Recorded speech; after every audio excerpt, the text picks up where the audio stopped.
हाय। इस प्रकार कश्मीर के राजा भूपति महादेव प्रजा को सीधे साधे लेकिन प्रभावी भाषा में अपने वचनों के साथ प्रबोधन करते थे। तो रानी भी उनकी सच्चे अर्थ में अर्धांगिनी थी। वह पीछे कैसे रहती? वह भी कुछ त्योहारों पर प्रजा को संबोधित करते हुए अपने वचनों के आधार से प्रबोधन करती थी। वे कहती थी, उर्वशी कपूर खाकर यदि चूमेगी तो सबको भाएगा। उसके बदले अगर सुअर कपूर खाकर चूमेगा तो किसे भाएगा? लोग उसे भगाएंगे। जिसका चाल चलन और बोल शुद्ध न हो, ऐसे लोग पुरातन शरणों के वचन पढ़कर अनुभव करेंगे तो किसे अच्छा लगेगा? उसके बदले जिनका चाल चलन और बोल शुद्ध नहीं, वे पुरातन लोगों के वचन पढ़कर अनुभव करेंगे तो पसंद करेंगे क्या? जिसका चाल चलन और बोल शुद्ध नहीं, वे शरणों के वचन पढ़ेंगे तो वे सुअर से भी बदतर होंगे। मेरे प्रिय इम्मड़ी निकलंक मल्लिकार्जुन, इस तरह हमारे बोल यानी बोलचाल और कर्म में एक सूत्रता होनी चाहिए, वरना कोई लाख अच्छी बातें करें, वचन गाए, अनुभव की बातें करें, अगर उसका बर्ताव, उसका व्यवहार अपनी ही बोल के अनुसार न हो तो वह सुअर से भी बदतर होगा। ऐसी व्यक्ति की बातों में न भक्ति का वजन होगा न अनुभव का दम होगा। जिसके आचरण और ज्ञान में बल है, ऐसी व्यक्ति ही समाज में टिक सकती है, आगे बढ़ सकती है, क्योंकि बोली बता देती है इंसान कैसा है, बहस बता देती है ज्ञान कैसा है, घमंड बता देता है उसके पास कितना पैसा है, और संस्कार बताते हैं कि परिवार कैसा है। सच्चे ज्ञानी की अधिकारवाणी होती है, क्योंकि ज्ञानी बनने के पीछे उसकी तपस्या होती है। अभ्यास, मनन, चिंतन, परखना और उन्हें व्यवहार में प्रयोग करके देखना आदि सब के लिए उसने परिश्रम किया होता है।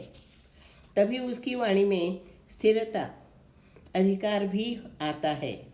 जल थल के बिना रह सकता है क्या कोई? बीज आधार के बिना अंकुरित हो सकता है क्या?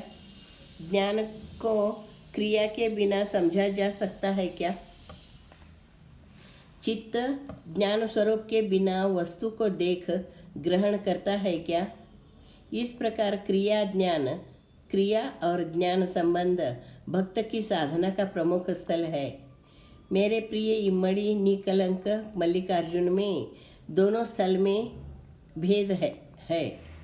भक्ति का मार्ग सहज, सुंदर, सरल और सुरक्षित मार्ग है। इसमें आडंबर की क्या आवश्यकता है?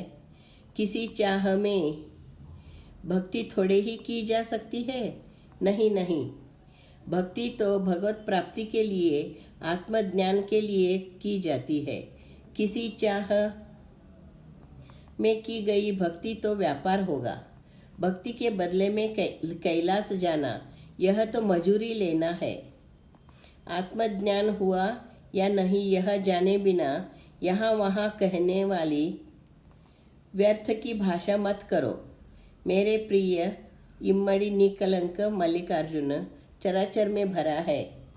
इस तरह रानी भी अपनी प्रजा को रोजमर्रा के जीवन के उदाहरण देकर ज्ञान की बातें अपने वचनों के आधार से समझाती थी। राजा और रानी का एक नित्य नियम था, वे अपने राज पुरोहित को पूजा अर्चा के बाद खिला पिलाकर दक्षिणा देकर विदा करते थे। इसके बाद ही वे दोनों अन्न ग्रहण करते थे। राजपुरोहित विद्वान, बुद्धिमान, कर्तव्यनिष्ठ व्यक्ति था। उसमें ज्ञान पाने की लालसा सदैव रहती थी। बुद्धिजीवी राजपुरोहित ने कल्याण के बसवेश्वर जी और उनके कार्यकलापों के बारे में बहुत सारी बातें सुनी थी, और राजपुरोहित ने कल्याण जाकर खुद बसवेश्वर जी के कार्यों को देखना और अनुभव करने का निश्चय किया। उसने सोचा, कश्मीर से सुदूर कल्याण तक आने जाने में 10-10 दिन लगेंगे। वहाँ 4-5 दिन रहकर सब कुछ देख सुनकर सीख कर 25-30 दिनों में वह वापस आ जाएगा। वैसे उसे जाने में कोई दिक्कत नहीं थी, लेकिन राजा रानी के नित्य नियम के कारण जाना असंभव सा लग रहा था। उसने अपने एक परिचित पुरोहित को राजा के यहाँ पौरोहित्य करने के लिए तैयार किया, जो अपना काम अच्छी तरह जानता था। फिर उसने राजा से 30-35 दिन के लिए छुट्टी मांग ली।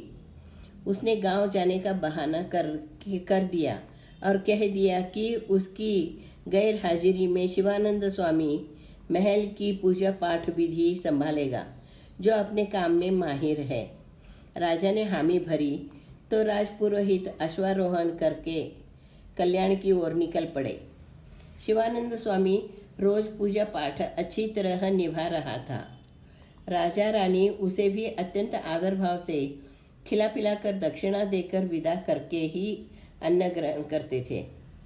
राजपुरोहित अभ्यासु और विद्वान थे, तो बुद्धिजीवी राजा रानी उनके साथ शास्त्रार्थ पर चर्चा करते थे। राजपुरोहित के गांव जाने से राजा रानी बेचैन होने लगे।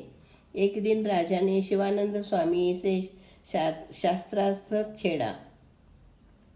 शिवानंद स्वामी की न अभ्यास वृत्ति थी, न वह बुद्धिजीवी था, लेकिन वह चतुर था। वह तो सामान्य लोगों के घरों में पूजा पाठ करने वाला जंगम था।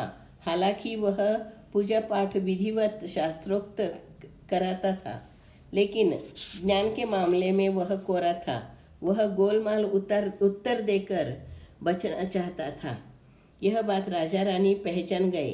राजा ने हंसते हुए कहा, मिट्टी की बिल्ली सचमुच के मूषक को छू पाएगी क्या? जगत के चोर की क्रिया विरक्ति प्रसन्नता के को छू पाएगा क्या? इसे अच्छी तरह समझिए निकलंक मल्लिकार्जुन में। यह सुनकर शिवानंद स्वामी तिलमिला गया। धन्यवाद।